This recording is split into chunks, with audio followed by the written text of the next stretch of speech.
நீ யார் என்ற கேள்வி.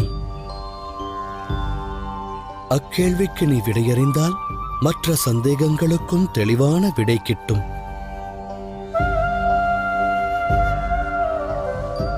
நான் யார் என்ற கேள்வியா?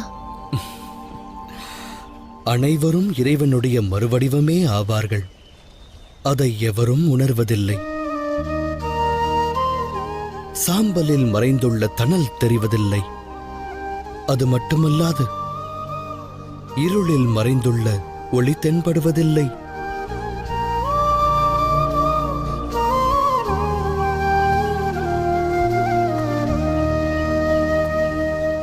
தன்னைத்தானே அறியாத ஒரு மனிதன் பிறர் தன்னை அறிய வேண்டுமென மனதில் ஆசை கொள்கிறான். தன்னையும் தனது பலத்தை பற்றியும் அடுத்தவர் புகழ எண்ணுகிறான்.